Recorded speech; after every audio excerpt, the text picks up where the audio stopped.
大家平安，欢迎收听迦南之声，我是尤伯牧师。今天7月6号在家会族要分享的是彼此相爱，爱护弱小。我们要读哥林多前书12章12节到31节。我们先来读今天的金句。在我们的身体上，那些看来不太重要的部分，却是我们所特别爱护的；那些不太好看的部分，尤其为我们所关注。12章的23节。这段经文的摘要在比喻基督身体，我们每一个人就是他的肢体。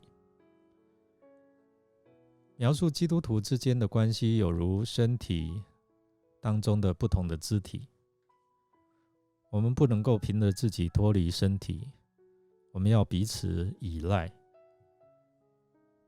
我们要有同荣同入的精神。那上帝给我们有不同的恩赐，这些恩赐有一些的分别。针对哥林多教会结党分派的问题，保罗用身体和肢体的关系来说明基督教会里信徒恩赐互相搭配的关系。我们因着信耶稣同为肢体，彼此称为兄弟姐妹。教会就像基督的身体一样，是一个有机体，但身体只是血肉的有机体，而教会是属灵的有机体。这属灵的有机体是超越空间跟时间的。古今中外，一切重生得救的人都是在这身体之内，而在各个不同时代的当中，每一位信徒都是这身体上的活的肢体。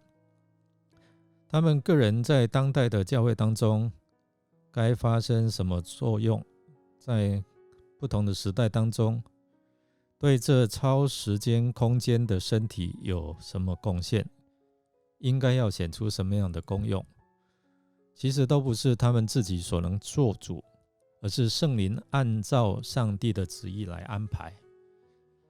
圣灵给他们不同的恩赐，使他们在身体上显出不同的作用。没有人可以代替圣灵来做这种搭配，只有圣灵知道这奥秘的身体在同一时代中需要什么样的恩赐，安排在什么样的地位上面，发生怎样的功用，能够对不同时代发生什么样的影响力。但基督徒应该认识自己和别人的恩赐，留心去发现自己在身体上应该站的岗位，然后照着神给我们自己的恩赐，能够忠心来服侍，才能够成为一个得神喜悦的信徒。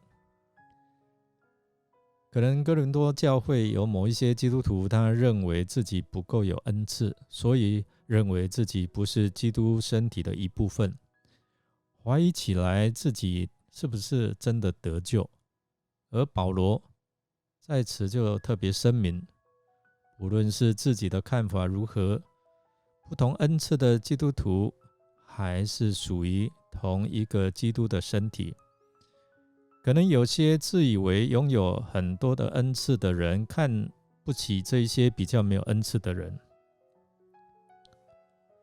而保罗在此就澄清，不能够因为恩赐的功用低微或不同而被舍去或被忽略。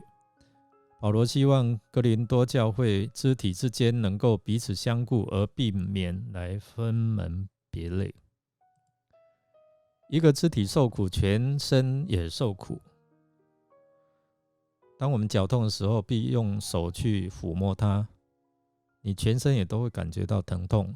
在教会当中也是一样，大家必须守望相助。别人有苦难的时候，我们如何有怜悯的心？一个人走错路，我们如何帮助他回到神的面前？免得让主的名被羞辱。我们都要感同身受，有犯罪的要劝勉他，有困难的要帮补他。个人有难题要让大家知道，不要自己承受，让大家一起关心、帮助、代祷。同样，一个信徒得荣耀，大家也同得荣耀。保罗提到教会五重职事的目的，只是在说明上帝给教会各种不同的恩赐，以及他所设立各种不同的职分，正像上帝在身体上所安排的各种不同的肢体，为要互相的配搭，彼此相顾，彼此相爱，才能够叫身体渐渐的增长。我们来思想，我对其他人的恩赐态度如何？是羡慕、嫉妒，我抱着学习的态度呢？是否看重肢体之间的配搭？上帝在我们教会中赐下的哪一些恩赐呢？我们一同来祷告。亲爱的主耶稣，感谢您在我们做罪人的时候爱我们、救赎我们。你不会因为我们的卑微、犯罪而弃绝我们。求你也帮助我们用主的爱来彼此相待，不因身份地位的不同而有所分别，能够以基督耶稣的爱来爱护那些卑微弱小的肢体。我们将祷告靠耶稣基督得胜的名求，阿们。感谢您的收听，如果您喜欢我们的节目，欢迎订阅并给我们5星好评。我是尤伯鸿牧师，祝福您一天充满平安、健康、喜乐。我们下次再见。